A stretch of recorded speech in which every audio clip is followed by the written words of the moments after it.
The most powerful man in the world sat inside the Oval Office, surrounded by his close advisors, fully convinced that he was about to reshape the global order. Donald Trump had fixed his gaze on India, and in his mind the strategy was simple: offer a few defense contracts, wave around some lucrative trade deals, sprinkle in some symbolic praise.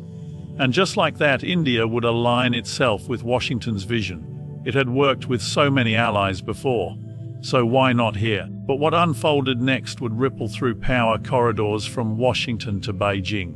You see, Trump wasn't only focused on China as America's main adversary.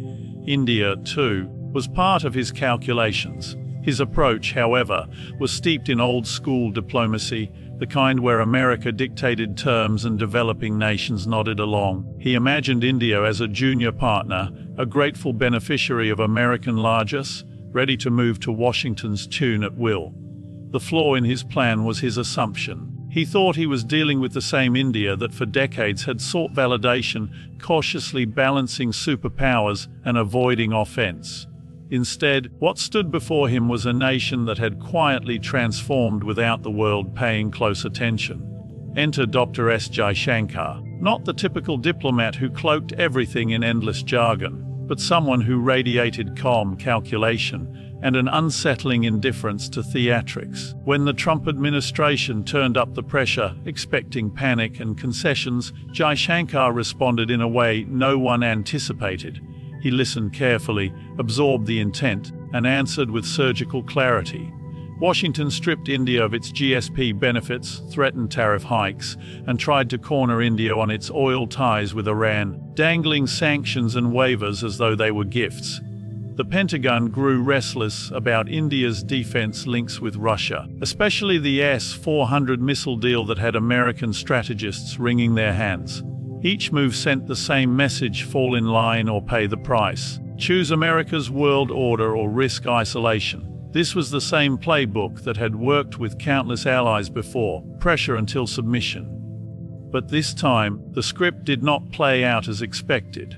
Instead of urgent phone calls pleading for relief, instead of frantic diplomats rushing to Washington, instead of concessions meant to appease, there was silence. But it was not the silence of surrender. It was the silence of a chess player studying the board while his rivals celebrated prematurely.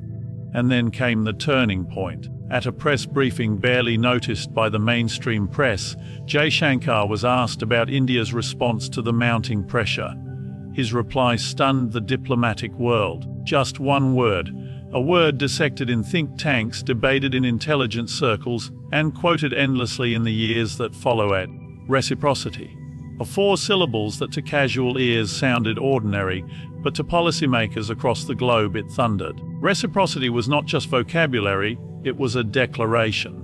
It meant the days of one-sided arrangements were finished. It signaled that India would no longer play the role of compliant recipient. If tariffs were raised on Indian goods, India would respond in kind. If American authorities banned Indian technology firms, India would mirror the action. If Washington attempted to dictate New Delhi's foreign policy, India would remind them firmly of its sovereignty. For Trump, who thrived on dictating terms, this quiet defiance was startling. The idea of reciprocity sent tremors through diplomatic establishments worldwide, because if India, long viewed as cautious and deferential, could withstand American pressure without crumbling, what did that mean for global power dynamics? The single word that set this transformation in motion, reciprocity, was far more than a diplomatic response. It became a philosophy. It redefined how India engaged with the world, and it forced others to rethink the very foundations of international relations. For decades, power had been exercised through hierarchy. Superpowers dictated, smaller nations adjusted, and the global order moved in predictable lines. But India broke that rhythm. By calmly asserting its sovereignty, by refusing to trade dignity for convenience, it showed that true strength is measured not by dependence, but by independence. This quiet revolution stunned Washington, but its echoes carried further.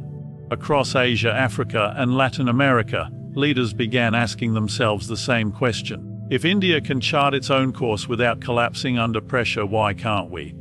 Suddenly, the old binary choices, East versus West, dependence versus isolation, were no longer the only paths. A third way was visible strategic autonomy grounded in national interest.